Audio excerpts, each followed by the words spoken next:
পিনাকি ভট্টাচার্য আমাদের সবার প্রিয়, সবার ঘৃণার পাত্র, শুধু বাংলাদেশের মৌলবাদী জঙ্গিদের ছাড়া। কি ভারতীয় এজেন্ট! পিনাকির সর্বশেষ কয়েকটা ভিডিও দেখে আমার মাথায় এই চিন্তাটা ঘুরপাক খাচ্ছে। আসুন আমরা আসলে পিনাকির বিষয়টা একটু তলিয়ে দেখি, একটু গভীরে যাই, গভীরে গিয়ে দেখি পিনাকি কি সত্যি ভারতের এজেন্ট নাকি সে অন্য কিছু। পিনাকি ভারতের এজেন্ট কি এজেন্ট না এটা নিয়ে কিন্তু মোটামুটি দ্বিধাবিভক্ত আছে। যারা তার ভিডিও শোনে, যারা তার অ্যাক্টিভিটিস জানে, অনেকে তাকে সরাসরি ভারতের এজেন্ট বলে ইতিমধ্যে কিন্তু ঘোষণা করেছে, আর অনেকে মনে করে যে সে শুধুই বাংলাদেশের জঙ্গিদের প্রতিনিধি। পিনাকির সর্বশেষ কয়েকটা ভিডিওতে একটা প্যাটার্ন আছে, এবং একটা ভিডিও দেখলাম যে ওই যে আমাদের উত্তরবঙ্গে যে একটা হিন্দু মন্দির হচ্ছে সেটা নিয়ে যে একটা বিতর্ক চলছে, ওইটাকে কেন্দ্র করে পিনাকি একটা ভিডিও করেছে। সেখানে সে বাংলাদেশের উত্তরাঞ্চল অর্থাৎ রংপুর ডিস্ট্রিক্ট এবং চিটাগাং অঞ্চলকে এমন সুন্দর একটা প্যাকেজ তৈরি করেছে, এবং এটা করতে গিয়ে পিনাকি স্বভাবত যেটা করে বিভিন্ন ধরনের আপনার রেফারেন্স ইত্যাদি নিয়ে আসে, এবং ওর প্রয়োজনে ও কোনো মুদি দোকানদারের বক্তব্যকে এটা আন্তর্জাতিক বক্তব্য হিসাবেও কিন্তু সে তার বক্তব্যে প্রতিষ্ঠিত করে। সেভাবে সে এই দুইটা অঞ্চলকে একটা ভারতের হাতে মানে তুলে দেওয়ার মতো একটা প্যাকেজ তৈরি করেছে, এবং বিষয়টা দেখার মতো। কিন্তু এজেন্ট আবার এইভাবে কাজ করে না। পিনাকি এজেন্ট কি এজেন্ট না এইটা যারা খোঁজ খবর রাখেন তাদেরকে সন্দেহকে দৃঢ় করেছে কয়েক বছরের মধ্যে বা আগে ক্যাথেরিন শেকডাম নামে এক ব্রিটিশ ফ্রেঞ্চ ইউরোপিয়ান মহিলা, আর কি 40-45 বছর বয়স। সে প্রায় 10 বছর ধরে ইরানের গভীরে ঢুকেছিল। ইরানি যে ক্ষমতাবান ব্যক্তিরা ছিল, এমনকি খামেনির সামনে পর্যন্ত গিয়েছিল এটা মনে করা হয়, এবং ইরানের সরকারের যে পলিটিক্যাল এজেন্ডা বা পলিটিক্যাল বক্তব্য সেগুলোর পক্ষে কথাবার্তা বলে সে অনেক কিছু করেছে। এবং পরে সবাই তাকে মানে এই বলে দায়ী করা হয়েছে যে সে এই ইরানিয়ানদের থেকে তাদের সাথে ঘনিষ্ঠ হয়ে তাদের তথ্য সে ইসরায়েলের কাছে প্রকাশ করেছে, এবং মূলত মোসাদের এজেন্ট। যদিও ক্যাথরিন শাকদাম সেটা সে রিফিউজ করেছে, সে বলেছে এটা সত্য না, কিন্তু এটা ব্যাপকভাবে বিশ্বাস করা হয়। আর এইরকম তথ্য জানার পর পিনাকি সম্পর্কেও যারা এইসব ব্যাপারে অনেক বিশেষ করে কনস্পিরেসি থিওরি বিশ্বাস করেন, তারা এই পিনাকিকে মনে করেন যে একই কায়দায়, অর্থাৎ ভারতের বিরুদ্ধে গালিগালাজ করে, আওয়ামী লীগের বিরুদ্ধে গালিগালাজ করে, মূলত পিনাকি ভারত এবং আওয়ামী লীগ, যেহেতু আওয়ামী লীগ আর ভারত এই দুই পক্ষ পলিটিক্যালি কিছুটা অ্যালাইন্ড আছে, কারণ ভারত তো একটা ধর্মনিরপেক্ষ দেশ, আওয়ামী লীগ একটা ধর্মনিরপেক্ষ রাজনৈতিক শক্তি। বাংলাদেশে আওয়ামী লীগের বিরুদ্ধে যারা আছে তারা তো ধর্মীয় শক্তি, অর্থাৎ তাদের রাজনীতিটা ভারতের সাথে অ্যালাইন্ড না। এমনকি বিজেপিও কিন্তু মুখে যদিও ধর্মীয় সংগঠন, কিন্তু প্র্যাকটিক্যালি তারাও কিন্তু একটা ধর্মনিরপেক্ষ রাজনৈতিক শক্তি। এই বিতর্কে যাব না, গালি এখানে দিয়েন না, ভবিষ্যতে কোনো এক সময় এটা আলোচনা করব কিভাবে বিজেপিও একটা গণতান্ত্রিক রাজনৈতিক শক্তি। একটা কথা এখানে বলা ভালো যে পিনাকি সম্পর্কে যত আর্গুমেন্ট করা যায়, সত্যিকারে পিনাকি কি সেটা সবচেয়ে বেশি ব্যাখ্যা করা যায় পিনাকি যা কিছু করে। পিনাকি যা কিছু করে, যা কিছু চায়, অর্থাৎ তার ঘোষিত চাওয়া যেটা, এজেন্ট হিসাবে তো তার ঘোষিত চাওয়া এক, ভেতরের চাওয়া ভিন্ন হবে, সেটা স্বাভাবিক। কিন্তু পিনাকি যা করে এবং তার ঘোষিত চাওয়া, এইটা কিন্তু সবচেয়ে ভালো ব্যাখ্যা করেছে, আপনারা সবাই চিনেন, ওনার নাম মুফাসসিল ইসলাম। মুফাসসিল ইসলাম ইত্তেফাকে প্রকাশিত একটা কাগজ বের করেছিলেন। এখন এই কাগজটার নকল কি আসল আমি জানি না, এটা ব্যাপক সংখ্যক মানুষ বিশ্বাস করেছে, আবার আমি এটাও ধরে নিতে পারি যে অনেকে বিশ্বাস করে নাই।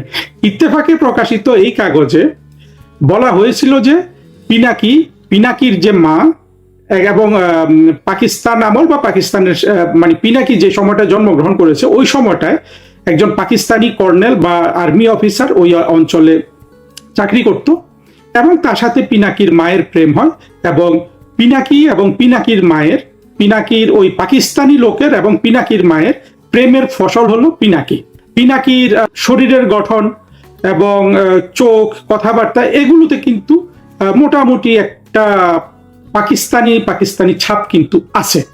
আমি কিন্তু এটা বিশ্বাস অবিশ্বাস কিছু করি নাই, আমি শুধু বলছি যে যুক্তিটা, পিনাকি যেটা চায় পিনাকি যেইভাবে জামাত প্রীতি পোষণ করে, যেভাবে সে সারা পৃথিবীর সব প্রতিষ্ঠিত সত্য থিওরিকে উল্টে দিয়ে জামাতের পক্ষে থিওরি রচনা করে এবং পাকিস্তানের পক্ষে থিওরি রচনা করে এবং মুক্তিযুদ্ধের কত মানুষ মারা গেছে না গেছে, বঙ্গবন্ধুকে যেভাবে অসম্মান করে, আওয়ামী লীগকে যেভাবে সে বাংলাদেশের সব দুঃখের কারণ মনে করে ইত্যাদি যদি আমরা দেখি, এবং পিনাকির যদি এগুলোই ঘোষিত উদ্দেশ্য হয়, অন্য কোনো উদ্দেশ্য না থাকে, তাহলে এটা মোটামুটি এই বিশ্লেষণটা পুরোপুরি মিলে যায় যে পিনাকির সাথে পিনাকির মা সম্পর্কে ওই পাকিস্তানি আর্মি অফিসারের প্রেমের যে কথা বলা হয়েছে সেখান থেকে পিনাকি জন্মগ্রহণ করেছে।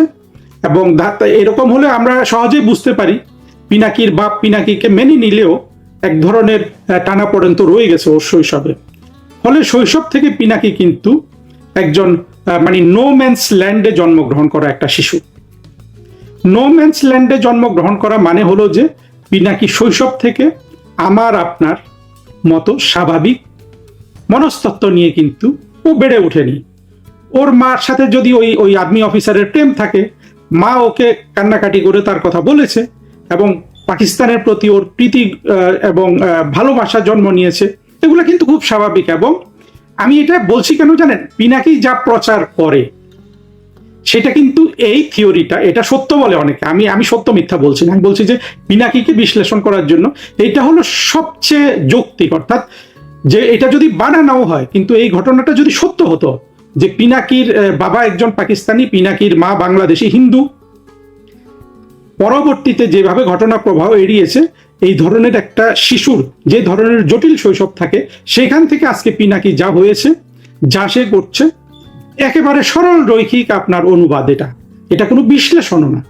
অর্থাৎ পিনাকি আজকে যা করছে, যা পাকিস্তানের পক্ষে বা ভারতের বিরুদ্ধে এবং বিশেষ করে আওয়ামী লীগকে যেভাবে গালি দেয়, প্রতিটা জিনিস কিন্তু ওই তত্ত্বের সাথে মিলে যায়। এখন ওই কাগজ কি এত বড় কাগজ, ওটা কি নকল, এটা আসলে কাগজটা নকল এটাও কিন্তু আমার মনে হয়নি। তবে এই ব্যাপারে এই ব্যাপারে আসলে বিষয়টা পরিষ্কার করা উচিত। মুফাসিল ইসলাম তো বের করেছিলেন, পরবর্তীতে এটা নিয়ে আর আলাপ আলোচনা নেই। যেখানে একটা সন্ত্রাসী সারা দেশ ধ্বংস করে দেওয়ার সক্ষমতা রাখে, তার সম্পর্কে আসলে সব ধরনের কাগজপত্র কিন্তু বিচার বিশ্লেষণ করা উচিত এবং সত্য যদি কোথাও পাওয়া যায় সেটা আসলে মানুষকে জানানো উচিত, যাতে এই ধরনের একটা ক্রিমিনালের চরিত্র আমরা ভালোভাবে বিশ্লেষণ করতে পারি। পিনাকি যদি এটা হয়ে থাকে তাহলে কিন্তু মানে ওই কাগজটা যদি সত্য হয়ে থাকে, মুফাসসিল ইসলাম যে কাগজ আমাদের দেখিয়েছেন সেটা যদি সত্য হয়ে থাকে, আসলে পিনাকিকে নিয়ে বিশ্লেষণের আর কিছুই নাই। তার যেভাবে জন্ম এবং যেই ধরনের টেনশনের মধ্যে তার জীবন গড়ে উঠেছে, যে পিতা চলে গেছে, মাকে রেখে স্বাভাবিক চলে যাবে, এবং যেই পিতার তাকে মানুষ করেছে, অন্তত লেখাপড়ার খরচ দিয়েছে, সেই পিতা তার পিতা নয়, এই ধরনের একটা পরিস্থিতি, যদিও এটা পৃথিবীর অনেক দেশে স্বাভাবিক, কিন্তু বাংলাদেশের মাত্র একটা সমাজে এটাকে খুবই কদাকার একটা অবস্থান হিসেবে চিহ্নিত করা হয়। অর্থাৎ পিনাকি সারাক্ষণই অনুভব করেছে যে সে একটা জারজ। আমি কিন্তু জারজদের ভালোবাসি। কেউ যদি সত্যিকারের জারজ হয়ে থাকে, জারজ বলতে বিবাহ বহির্ভূত সম্পর্কে যদি কোনো সন্তান হয়, আমি আমার নৈতিকতা বড় জোর যারা বিবাহ বহির্ভূত সন্তান উৎপাদন করেছে তাদের জন্য আমার ভিন্ন বিচার থাকতে পারে, কিন্তু ওই সন্তানটাকে আমি অত্যন্ত মমতার দৃষ্টিতে, স্নেহের দৃষ্টিতে, সবচেয়ে বড় কথা তার আত্মমর্যাদা যাতে কোনোভাবে ক্ষুণ্ণ না হয় সেই দিকে কিন্তু আমার যে মানুষ হিসাবে আমার যে বিকাশ সেটা কিন্তু ওই দিকে যায়। কিন্তু আমাদের সমাজ তো সেটা না। চিন্তা করেন, 5 জন যদি জানে, এমনকি তার পিনাকির পরিবারের মধ্যেও, তাহলে কি পরিমাণ ঘৃণা, কি ধরনের টানা পড়েন, কি ধরনের আপনার একটা সাইকোলজিক্যাল নিপীড়নের মাধ্যমে পিনাকি মানুষ হয়েছে। এটা আরো ব্যাখ্যা করে এই ঘটনাটা। পিনাকি সম্পর্কে যে বলা হয় যে প্রায় 300 বা 200 শিশু হত্যা করেছে নকল ওষুধ তৈরি করে, পিনাকি এগুলার ব্যাখ্যা দিয়েছে, নিজেকে এগুলো থেকে বিজড়িত করেছে। এখন পিনাকি ওই 200 শিশু মেরে ফেলেছে কিনা, ওই বিষ খাইয়ে, অর্থাৎ নকল ওষুধ খাইয়ে, বা নকল ওষুধ তৈরিতে পিনাকির কোনো ভূমিকা ছিল কিনা, এগুলো আসলে বড় প্রশ্ন আর থাকে না।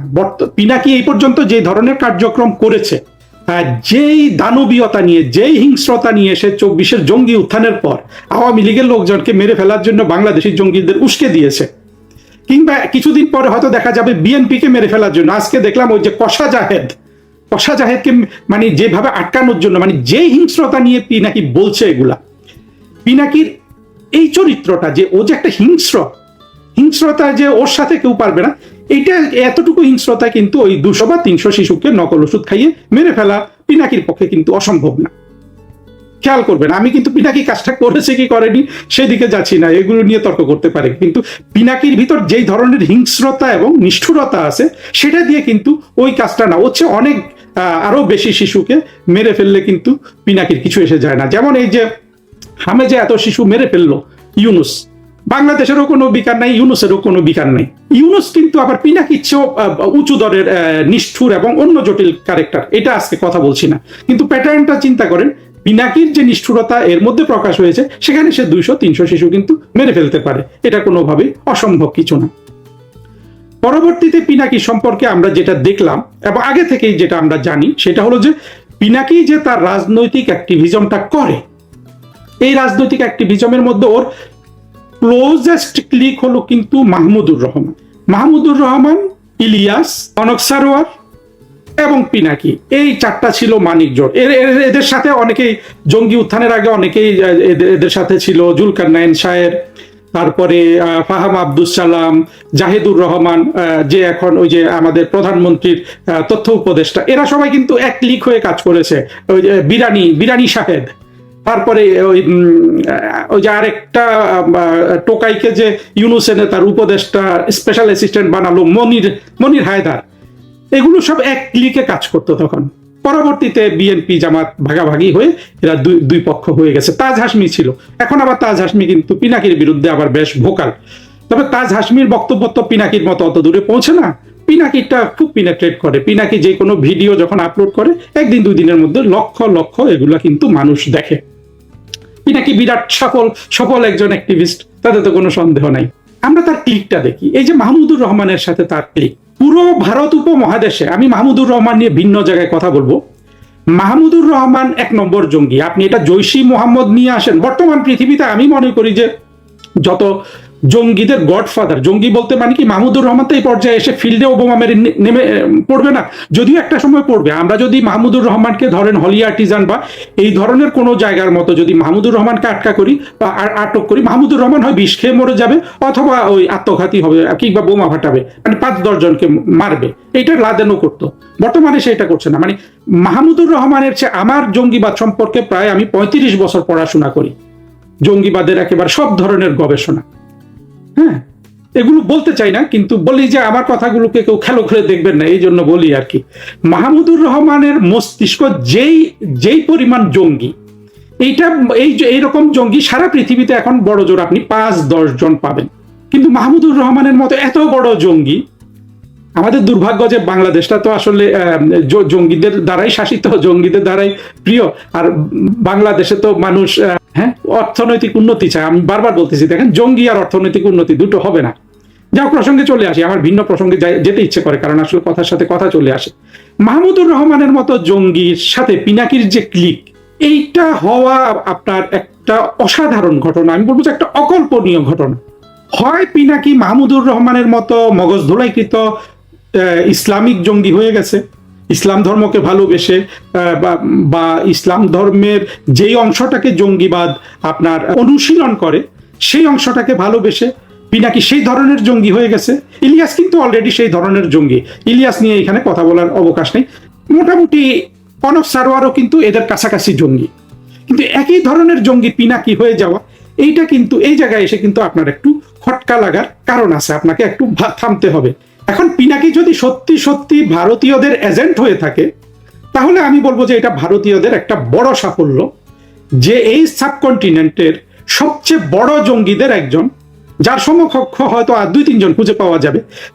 কিন্তু মাহমুদুর রহমানকে যদি পিনাকি যেভাবে পিনেট্রেট করেছে, যেই ধরনের মাহমুদুর রহমানের সাথে যে ধরনের সখ্য অ্যালাইনমেন্ট এবং একসাথে কাজ করছে পিনাকি আর মাহমুদুর রহমান, ইদানিং অবশ্য মাহমুদুর রহমানের রেফারেন্স সে খুব একটা দেয় না, কিন্তু ওদের মধ্যে কোনো বিরোধ এখন পর্যন্ত হয় নাই।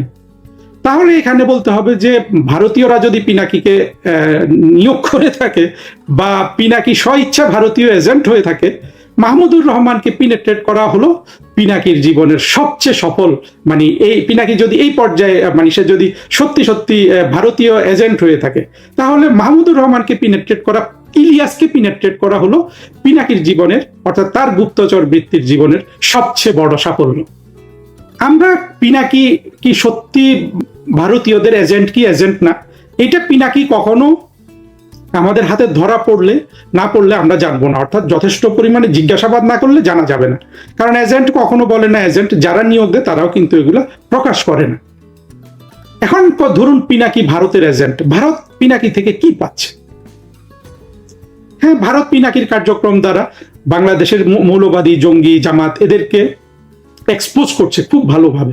অর্থাৎ পিনাকি ঢোলের পার্টি দিলে ওই যে নাচুনি বুড়ির মতো জামাত যেভাবে নাচে, বিশেষ করে জামাতের সমর্থকরা, এইটাতে ভারতীয়রা যদি বাংলাদেশি জামাতিদের উপর তাদের দৃষ্টি নিবদ্ধ করতে চায়, তাদের এক জায়গায় জড়ো করতে চায় বোঝার জন্য, গবেষণার জন্য, সেখানে কিন্তু পিনাকির অ্যাক্টিভিজমটা আবার খুবই কার্যকর। কারণ পিনাকি দেখেন একটা ভিডিও যদি ছাড়ে, আপনার যে 10 লক্ষ মানুষ দেখে, আমিও দেখি, কিন্তু হ্যাঁ 10 লক্ষের মধ্যে 5 লক্ষ কিন্তু আমরা বাংলাদেশের মুক্তিযুদ্ধের পক্ষে সেকুলার মানুষই দেখি, আর 5 লক্ষ কিন্তু এই জামাত মৌলবাদী, অর্থাৎ বাংলাদেশের মুক্তিযুদ্ধের স্বাধীনতা বিরোধীরা। হেফাজত, মাদ্রাসায় তো পিনাকির জন্য আপনার দোয়া দরুদ হয়, আবার মাদ্রাসায় লাইন ধরে টেলিভিশনে পিনাকির বক্তব্য শুনে, এগুলা কিন্তু পিনাকি প্রচার করেছে। এইটা ভারতীয়দের লাভ থাকতে পারে যে পিনাকির এক আঙ্গুলি হেলনে পুরো জামাত কিন্তু একটা লাভ দেয়, অর্থাৎ এদেরকে আপনার অধ্যয়ন করা, এদের উপর গবেষণা করা, এদেরকে চিনে রাখা, এইটা পিনাকি ভারতীয়দের এই সুযোগটা করে দিচ্ছে। কিন্তু ভারত কি লাভ পাচ্ছে পিনাকির কাছ থেকে? ভারত এই জামাতকে অধ্যয়ন করা ছাড়া পিনাকির থেকে আর কোনো লাভ পাচ্ছে এটা আমার মনে হয় না। কারণ হলো যে মানে লাভ হয়তো পাচ্ছে, আমরা তো আসলে হয় কি ভারত রাষ্ট্র বলুন, যুক্তরাষ্ট্র বলুন, কিংবা যুক্তরাজ্য বলুন, আপনারা এই জিনিসটা সবসময় বুঝবেন যে প্রতিটা রাষ্ট্র কিন্তু সীমাবদ্ধ চিন্তার মানুষরা রাষ্ট্রগুলোকে চালায়। অর্থাৎ যারা খুব কালে ভদ্রে 2-1 পাওয়া যায়, মানুষ হিসাবে জ্ঞানী মানুষ হিসাবে অনেক বড় হয়ে যায়। বাংলাদেশে আমি বলবো যে 2 জন অতটুকু হতে পেরেছে, প্রধানমন্ত্রী শেখ হাসিনা এবং তার পিতা, আমাদের জাতির পিতা বঙ্গবন্ধু শেখ মুজিবুর রহমান। তারা রাজনীতি করতে করতে করতে করতে 6th 7th সেন্স গ্রো করেছে। এইটা পৃথিবীর বেশিরভাগ দেশে এইটা খুব কম পাবেন। ভারতে হয়তো অটল বিহারী বাজপেয়ী কিছুটা করেছে, মানে সাম্প্রতিক গত 50 বছরে আমরা যদি ধরি, কিন্তু বাকিরা কিন্তু অত্যন্ত সীমাবদ্ধ চিন্তার মানুষ। ফলে ভারতীয়রা পিনাকির থেকে লাভ কি পাচ্ছে? যদি পিনাকি ভারতের এজেন্ট হয়ে থাকে, তার চেয়ে বড় কথা হলো যে এইভাবে যে সে যে এত প্রভাব বিস্তার করতে পারে, এইটাকেই তারা হয়তো ক্যাপিটালাইজ করছে। আর সাধারণত গোয়েন্দা সংস্থাগুলোর ভিতর কিন্তু বিভিন্ন ধরনের প্লেয়ার থাকে। হ্যাঁ, মনে করেন যে একটা মধ্যম মানের কর্মচারী কিছু প্লেয়ারকে নিয়ন্ত্রণ করে, রাষ্ট্র ওইখানে অত ভালোভাবে দেখেও না কি হচ্ছে না হচ্ছে। আবার বিভিন্ন ধরনের বিভিন্ন স্তরের ব্যবস্থা থাকে। ফলে সহজ হিসাব নাই আসলে কোনো কিছু লাভ লোকসান বাইর করতে। কিন্তু পিনাকির দ্বারা বাংলাদেশের হিন্দুরা যে পরিমাণ ক্ষতিগ্রস্ত হচ্ছে, পিনাকি এবং তার সহযোগী গৌতম দাসকেও আমার কম মনে হয় না, যদিও গৌতম দাসের রিচ অনেক কম। আর গৌতম দাস হলো যে ইন্টেলেকচুয়ালি পিনাকির চেয়ে একটু বেশি ক্যাপেবল। পিনাকি হলো মোটামুটি ইউনুস টাইপের বক্তৃতা বিবৃতি দেয়া, ইউনুসের চেয়ে বেশি, মানে ইউনুসের চেয়ে পিনাকি জ্ঞানী, এতে কোনো সন্দেহ নেই। পিনাকি যা কিছু পড়াশোনা করেছে, ইউনুস হয়তো মানে পিনাকি 1 বছর 2 বছরে যতটুকু নিজেকে উন্নত করে ইন্টেলেকচুয়ালি, ইউনুস কিন্তু তার সারা জীবনেও আবার সেটা পারে নাই। এর ভিন্ন আলোচনা, ওইখানে গেলাম না। কিন্তু এদের দুজনেরই পড়াশোনা করা, জানাশোনা একটু বেশি। যদিও আবার পিনাকির ভিডিও দেখে আমি এই মন্তব্য করছি না। পিনাকি যেই মজাদার ভিডিও আমাদের পরিবেশন করে, এইটা যে কোনো অনার্স পড়া একটা ছেলে, সে যদি তার চোখ কান খোলা থাকে, সে যদি অনুসন্ধিৎস হয়, আর তার যদি আপনার এই যে আইটি টেকনোলজিটা জানা থাকে, কিভাবে ভিডিও এডিট করতে হয়, কিভাবে কি সাউন্ড দিতে হয়, ব্যাকগ্রাউন্ড দিতে হয়, এগুলো জানলে যে কোনো একটা কলেজ বিশ্ববিদ্যালয়ে পড়া যে কোনো একটা মেধাবী ছাত্র এটা তৈরি করতে পারবে বর্তমান যুগে। এটা কোনো বিষয়ই না। সেই দিক থেকেও আমি কিন্তু পিনাকিকে বিচার করছি না যে ওর ভিডিওর জন্য ওকে আমি এত মহান করছি না, কিন্তু দীর্ঘদিন ধরে তো ওকে অবজার্ভ করছি, সেখান থেকে বলছি। আমি অন্যদের মতো বলে দিব না যে পিনাকি ভারতের এজেন্ট কি এজেন্ট না, কারণ যেই বলে সে তো প্রমাণ দিতে পারে না। আমিও যেহেতু প্রমাণ দিতে পারবো না, আমি সেটা বলবো না। আমি আসলে আপনার চিন্তাটাকে প্রসারিত করছি যে পিনাকি ভারতের এজেন্ট হলে পিনাকি থেকে ভারত কি পাচ্ছে, ভারত থেকে পিনাকি কি পাচ্ছে। ভারত থেকে পিনাকি কিছুই পাচ্ছে না, অর্থাৎ ভারতের এত ক্ষতি করছে পিনাকি, কিন্তু পিনাকি সম্পর্কে তো ভারতের কোনো বার্তা নাই রাষ্ট্রীয় পর্যায়ে অন্তত। সেটাও কিন্তু সন্দেহের উদ্রেক করে। এই যে বলা হয় না, এটা সত্য মিথ্যা জানি না, আমি এখানে গুজব রটাতে আসিনি, সাম্প্রতিককালে ভারত বিদেশে কিছু মানুষকে অ্যাটাক করেছে, খুনও করেছে, এই ধরনের বক্তব্য ভারতের বিরুদ্ধে আছে। ভারত খুন করেছে কি খুন করেনি এটা আমি জানি না, আমার কাছে কোনো প্রমাণ নেই, কিন্তু ভারত বিদেশের মাটিতেও কিন্তু তাদের দেশের জন্য শত্রু মনে করে এমন লোকজনকে তাড়া করে, এইটা আমরা বলতে পারি। কিন্তু ভারত কিন্তু পিনাকিকে তাড়া করে না, এখানেও কিন্তু আপনি সন্দেহ করতে পারেন। পিনাকি সম্পর্কে আর 2-3টা কথা বলে এটা শেষ করে দিচ্ছি। পিনাকি ভারতের এজেন্ট কি এজেন্ট না, জামাতের এজেন্ট কি এজেন্ট না, এগুলো কোনোদিন হয়তো জানা যাবে, কোনোদিন হয়তো জানা যাবে না, কিন্তু পিনাকি চরিত্রটাকে আমাদের বিশ্লেষণ করতে হবে। কিন্তু এই চরিত্রের কোর জিনিসটা যেটা যেটা সত্য, অর্থাৎ সে ভারতের এজেন্ট কিনা আমি কয়েকটা দিক আপনাদের বললাম, সে জামাতের এজেন্ট কিনা সেটা আমরা তো দেখতেই পাচ্ছি যে সে কিন্তু আসলে স্বীকার করেই জামাতের এজেন্ট, ওটাই ও ঘুরে ফিরে যা বলে ওটা জামাতের প্রতিনিধি হয়ে যে সে কাজ করছে, এটাই হলো তার বক্তব্য। এবং সে মনে করে যে জামাত বাংলাদেশে ক্ষমতায় আসলে বাংলাদেশের সব সমস্যার সমাধান হয়ে যাবে। কিন্তু এখানেও আমার আবার খটকা আছে, পিনাকির মতো ছেলে এইটা বোঝে না, এইটা কিন্তু বিশ্বাস করা কঠিন। এই যে জামাত যে একটা আবর্জনা, জামাতের যে আইডিওলজি এটা যে একটা আবর্জনা, এইটা যে এই পৃথিবীতে কোনো কিছুই প্রসব করতে পারে না, এইটা যে পৃথিবীতে শুধু ধ্বংস, দুঃখ, মারামারি, কাটাকাটি, হানাহানি, যার বেসিস হলো আপনার জামাত বা মানে মুসলিম মৌলবাদীরা যেটা প্রচার করে, তার বেসিকটা কি? বেসিকটা হলো যে ওই মৌলবাদের সাথে যদি আপনার না মিলে আপনাকে সে মেরে ফেলবে। হ্যাঁ, সবসময় মারে না, কখনো তিরস্কার করে, কিন্তু চূড়ান্ত লক্ষ্য হলো যে মেরে ফেলে একটা বিশুদ্ধ সমাজ গঠন করা। অর্থাৎ জামাত চায় যে সেখানে সেকুলার মুসলমানদেরকে মেরে ফেলবে আর অমুসলিমদের তাড়িয়ে দিয়ে একটা বিশুদ্ধ সমাজ গঠন করে।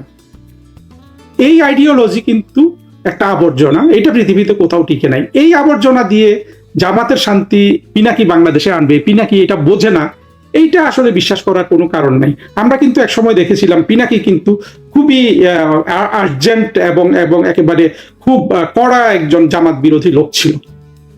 এখানেও খটকা লাগতে পারে যে এখন জামাতের বন্ধু হয়ে জামাতের মধ্যে ঢুকেছে জামাতকে ধ্বংস করার জন্য, নাকি জামাতকে আসলে সত্যি সত্যি বাংলাদেশের রাষ্ট্র ক্ষমতা পাইয়ে দিতে চায়।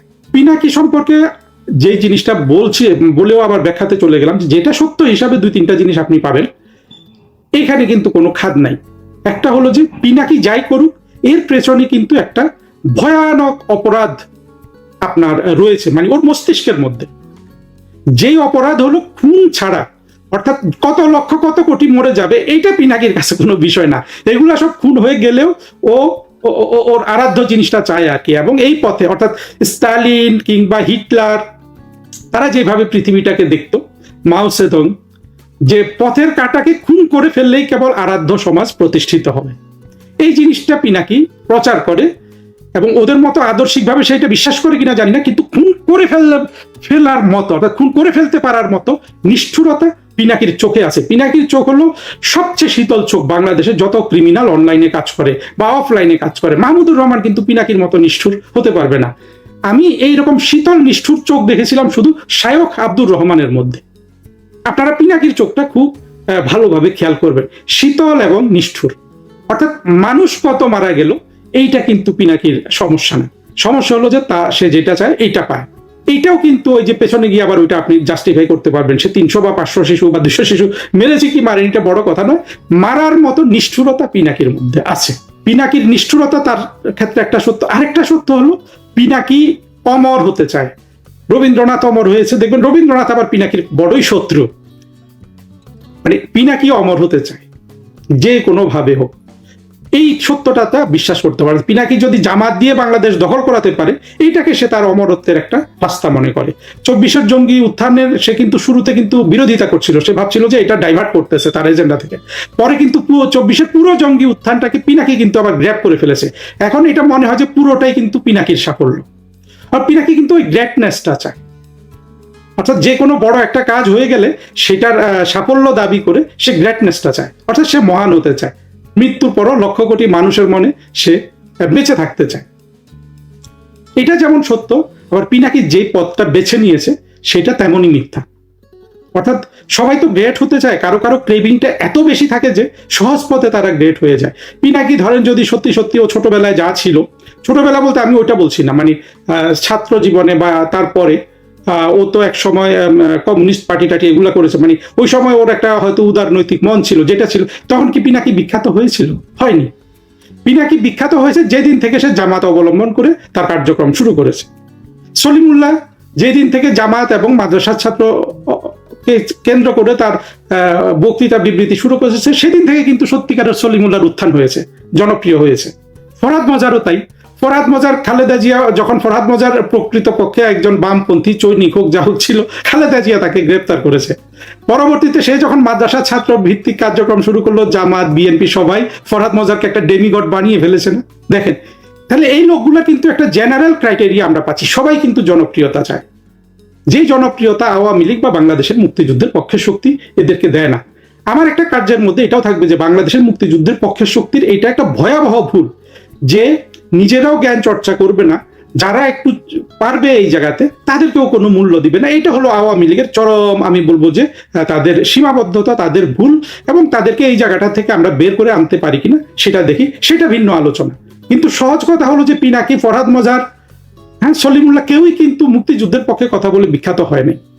যখনই ওরা মাদ্রাসা ছাত্র, মৌলবাদী, স্বাধীনতা বিরোধীদের সাথে গিয়েছে তখনই তারা বিখ্যাত হয়েছে। বদরুদ্দিন ওমর কিংবা নুরুল কবির, এদের সম্পর্ক আপনি একই কথা বলতে পারেন। তাহলে মুক্তিযুদ্ধের পক্ষে শক্তিকে একটা জায়গায় ডিসিশন নিতে হবে যে সমাজের পোটেনশিয়াল ইন্টেলেকচুয়ালদের মূল্য দিয়ে তাদেরকে জনপ্রিয়তা দিতে হবে, না হলে কিন্তু এরা পিনাকি, ফরহাদ মজার এগুলো হয়ে যেতে পারে। এখন সবাই কি হয়? সবাই হয় না। সবাই যারা হয় না তারা আওয়ামী লীগের মধ্যেই আছে, না কে না দে মরছে, কেউ হিরো হচ্ছে না, এরকম তো শত শত আছে, আমরা নিজেরা চিনি। আওয়ামী লীগ তো এদেরকে পাত্তা দেয় না। কিন্তু এর মধ্যে যারা ক্রিমিনাল, যারা হিটলারের মতো খুন করতে পারবে, মুসলিনের মতো ফ্যাসিস্ট হতে পারবে, শেখ হাসিনাকে ফ্যাসিস্ট বলে ওরা ফ্যাসিস্ট হওয়া, তারা তো থাকবে না জায়গা মতো। যা হোক, অনেক কথা বললাম। সংক্ষেপে যেটা সামারাইজ করা যায় সেটা হলো যে পিনাকি ভারতের এজেন্ট হওয়ার সমূহ সম্ভাবনা আছে, আবার এজেন্ট কিনা আমি জানি না। পিনাকি জামাতকে দিয়ে রাষ্ট্র দখল করাতে চায়, এটার মধ্যে পিনাকির উদ্দেশ্য ব্যাখ্যা করা সম্ভব হয় না। একমাত্র ব্যাখ্যা করা সম্ভব হয় যদি ওটা সত্য হয় যে পিনাকি সত্যি সত্যি কোনো পাকিস্তানি এবং তার মায়ের প্রেমের ফসল হয়। এখন এটা সত্য কি মিথ্যা আমি জানি না। পিনাকির জামাত প্রেম ব্যাখ্যা করার আসলে আর কোনো জায়গা নাই। আর যে কোনোটাই সত্য হোক, গ্রেট হওয়ার, অমর হওয়ার, বিখ্যাত হওয়ার এই ক্রেভিং কিন্তু পিনাকির, সলিমুল্লাহ, ফরহাদ মজার এদের মতো সমানভাবে আছে। পিনাকিকে নিয়ে শেষ যে কথাগুলো বলবো সেটা হলো, যাদের নাম নিলাম, এই যে ফরহাদ মজার, সলিমুল্লাহ, মাহমুদুর রহমান, পিনাকি, এদের মধ্যে পিনাকির অমর হওয়ার যে ক্রেভিং, যে বাসনা, সেটা অনেক বেশি গভীরতর ওদের থেকেও, এমনকি ফরহাদ মজার, সলিমুল্লাহর থেকেও। এর কারণ দেখেন, পিনাকি কিন্তু আবার উপন্যাসও লিখেছে। ওর উপন্যাস সে ইংরেজি ভাষায় লিখে প্রকাশ করেছে। সেটা কত বিক্রি হয়েছে, কি হয়েছে, সেটা কিছু হয়নি। কিন্তু পিনাকিকে জঙ্গিরা যেভাবে ভালোবাসে, আর জঙ্গিরা যেভাবে তাদের ভালোবাসার মানুষদের অর্থনৈতিকভাবে প্রতিষ্ঠিত করতে চায়, সেই দিক থেকে পিনাকির এই বই 10-20 হাজার কপি বিক্রি হয়ে গেলে আশ্চর্য হবার কিছু ছিল না। কারণ বাংলাদেশের যথেষ্ট পরিমাণ জামাতের জঙ্গি সারা পৃথিবীতে ছড়িয়ে ছিটিয়ে আছে, যারা পিনাকির এই বই কেনার সামর্থ্য রাখে। কিন্তু সেটা চলে নাই। না চলুক, কিন্তু ওর যে অমর হওয়ার বাসনা, এটারও একটা বই প্রকার, যে সে উপন্যাসও লিখছে। অর্থাৎ অমর হওয়ার জন্য যা কিছু করার লাগে সবই করছে। যেটা করার মতো মনে করেন যে উপন্যাস লেখা সাহস কিন্তু আবার ফরহাদ মজার যতই কবিতা লিখুক, সলিমুল্লাহ, এদের কিন্তু আবার ওই সাহসটাই হবে না। অর্থাৎ পিনাকি একদিক থেকে খুবই সাহসী, তার ক্রেভিং অনেক গভীর, কিন্তু পিনাকির আবার একটা ট্র্যাজেডি আছে যেটা ফরহাদ মজার, সলিমুল্লাহ, মাহমুদুর রহমানের নাই। হিন্দু হয়ে যে পিনাকি জামাতের প্রতিনিধিত্ব করে, সেটা ভারতীয় এজেন্ট হয়ে হোক, জামাতের টাকা খেয়েই হোক, এটা ট্র্যাজেডিটা কি জানেন? এই অবস্থাটাকে আপনি তুলনা করতে পারেন, ধরুন একটা পিতা তার 8 বছর 10 বছরের ছেলেটাকে দিনে 3 থেকে 5 বার ধর্ষণ করে, তবু ওই সন্তানটা কিন্তু পিতাকে ছেড়ে যায় না বা পিতার বিরুদ্ধে কিছু বলে না। এটা একটা অসুস্থ, অস্বাস্থ্যকর পরিবেশ না? পিতা না হোক, ধরেন যে কোনো একজন প্রিটেইডর মানুষ রাস্তা থেকে একটা শিশুকে তুলে এনে খাওয়াচ্ছে, দাওয়াচ্ছে, সব করছে, আর দিনে ধরেন তাকে, যে সে যেহেতু সমকামী, সে ওই বাচ্চাটাকে, কিংবা শিশুকামী, সেই বাচ্চাটাকে দিনে 5 বার, 3 বার, 2 বার রেগুলার বেসিস সে বলাৎকার করছে। ছেলেটা কিন্তু কিছু বলছে না। এটা একটা অসুস্থকর পরিবেশ না? অস্বাস্থ্যকর না? পিনাকির এই অ্যাক্টিভিজম জামাতের হয়ে, এই যে অ্যাক্টিভিজমটা সে করছে, এটা তাকে প্রসিদ্ধ বানাচ্ছে, অর্থ দিচ্ছে, ওর তো ইউটিউবে রোজগারি এখন অনেক। কিন্তু এই নিদারুণ ট্রাজিক বাস্তবতায় কিন্তু পিনাকি তার জীবনটা যাপন করছে। এবং পিনাকির মতো মানুষ আবার এদের আবার কমন গুণ, পিনাকি, ফরহাদ মোজাজ, সলিমুল্লাহ, এরা কিন্তু কখনোই আপনার মানে কোনোদিন তৃপ্তিটা পাবে না। কেন পাবে না জানেন? কারণ তৃপ্তিটা ওদের মগজের মধ্যে নাই। ওরা ভাবে যে সিস্টেমটা আমাকে তৃপ্তি দিচ্ছে না, আদর্শ সিস্টেমটা গড়ে উঠছে না। আদর্শ সিস্টেম পৃথিবীতে কখনো কোথাও গড়ে উঠবে না। এটা শুধু সচেতন মানুষ তার মগজকে সুস্থ করার মাধ্যমে সেই জায়গাটা পেতে পারে। এবং তারা যে এই অসুস্থতাটায় ভুগছে, যে তৃপ্তিটা পাচ্ছে না, এটা যে ওদের মগজের দোষ। দেখবেন এই জুলাই জঙ্গিদের মধ্যে, মানে জুলাইতে ওদের একটা বিশাল সফলতা পিনাকির, ও কিন্তু আবার অশান্তিতে পড়ে গেছে যে না, জুলাই কিছুই দেয় নাই, বিএনপি ক্ষমতা গ্রহণ করছে, আবার পুরনো জিনিস ইত্যাদি ইত্যাদি। এগুলো শুনলে আমাদের কাছে মনে হবে যে না, ও তো আসল সমাজের জন্য অপেক্ষা করছে। বিষয়টা তা না। বিষয়টা হলো দোষটা, রোগটা হলো ওর মস্তিষ্কের মধ্যে। এই রোগটা আপনার সবার আছে। আমরা যারা এটার ব্যাপারে সচেতন, আমরা থেমে যাই এক জায়গায়, কিন্তু ওরা ওইটা নিয়ে সচেতন হতে পারে না, অথবা রোগটা এতই তীব্র যে ওইখান থেকে ওদেরকে ওই রোগ কোনোভাবেই উপশম হবার নয়। ফলে এই আপনি সলিমুল্লাহকেও দেখবেন, ফরহাদ মোজারকেও দেখবেন, পিনাকিকেও দেখবেন যে ওরা যদি একটা জিনিস পেয়ে যায়, পরের দিনই কিন্তু ওদের মাথায় নতুন আন্দোলন উৎপাদন হয়ে যায়। তো যেটা বলছিলাম যে সব মিলে পিনাকির ওই ট্র্যাজেডিটা আপনি, হ্যাঁ, আমার বিশ্লেষণ করার সুযোগ নেই, ভিডিওটা লম্বা হয়ে যাচ্ছে। ট্র্যাজেডিটা আপনি বিশ্লেষণ করার দরকার নেই, আপনাকে শুধু চিন্তার খোরাকটা দিচ্ছি। এই যে দেখেন, পিনাকি জামাতের হয়ে এত কিছু করছে, হ্যাঁ, একটা ভিডিও বের হলে 2 কোটি জামাত লাভ দিয়ে বের হয় পিনাকির একটা ভিডিও বের হওয়ার জন্য। আপনারা এই 2 কোটি জামাতের একটা ব্যক্তিকেও পাবেন না। জামাতের যেটা আরাধ্য, যার জন্য জামাত এই পৃথিবীটাকে জাহান্নাম করে ফেলছে, যে পরকালে অনন্ত শান্তি বেহেশতে গিয়ে ভোগ করবে, এই বেহেশতের ভাগটা পিনাকিকে কিন্তু, যতক্ষণ পিনাকি হিন্দু আছে ততক্ষণ কিন্তু কোনো জামাত কর্মী দিবে না, দিতে পারবেও না। এটা একটা ট্রাজিক অবস্থা না? এইটাকে যদি আপনি গভীরভাবে চিন্তা করে নিজের মাথার মধ্যে প্রসেস করতে পারবেন, তখন আপনি নিজেই কনভিন্সড হবেন যে পিনাকির জীবনের অবস্থাটা ঠিক সেই শিশুটার মতো, যাকে তার বাবা প্রতিনিয়ত বলাৎকার করছে, কিন্তু শিশুটা কিছু বলছে না। এমন একটা অস্বাস্থ্যকর